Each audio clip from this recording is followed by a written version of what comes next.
किसी भी मांगलिक कार्य में दीपक जलाने का विशेष महत्व होता है। बिना दीपक जलाए कोई भी पूजा संपन्न नहीं होती है। पूजा पाठ के दौरान देवी देवता को प्रसन्न करने के लिए दीपक जलाया जाता है। पूजा खत्म होने तक दीपक को बुझाने नहीं दिया जाता है। कई बार दीपक जलाने के बाद अलग अलग आकृति बनती है। इन आकृतियों का अलग अलग महत्व होता है। दीपक में फूल बनना ईश्वर का एक खास संकेत होता है। कई बार ऐसा होता है कि हमारे दीपक में पूजा के समय फूल बनता है। दीपक में फूल बनने के पीछे गहरा रहस्य होता है। जब कोई व्यक्ति ईश्वर के सामने सच्चे मन से दीपक जलता है तो उनके दीपक में फूल बनता है। सभी लोगों के दीपक में फूल नहीं बनता है। कुछ खास लोग ही होते हैं जिनके दीपक में फूल बनता है। यह एक खास तरह का संदेश होता है और इसके जरिए ईश्वर आपको कुछ बताना चाहते हैं।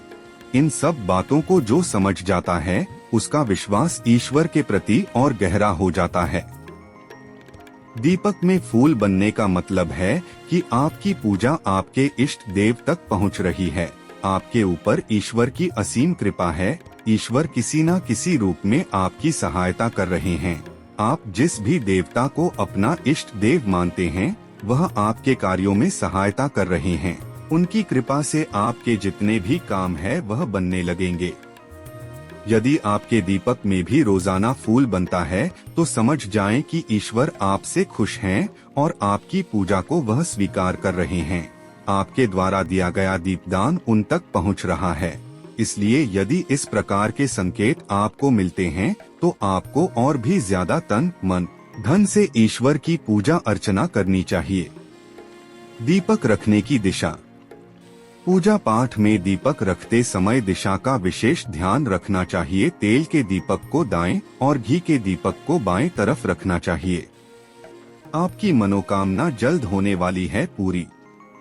यदि आपके दीपक में फूल बनना लगातार जारी रहता है तो यह संकेत होता है कि आपकी जो भी इच्छा है वह जल्द ही पूर्ण होने वाली है।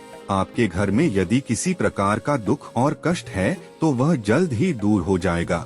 इसलिए आपको धर्म और पुण्य का काम ज्यादा करना चाहिए। पशु पक्षियों और छोटे जीव जंतुओं के प्रति स्नेह और आदर का भाव रखें। कभी भी किसी पशु पक्षी या जानवर को बेवजह नुकसान ना पहुंचाएं। जहां तक संभव हो सके उनकी सेवा करें, उन्हें भोजन दें। ऐसा करने से ईश्वर प्रसन्न होते हैं और व्यक्ति को पुण्य की प्राप्ति होती है।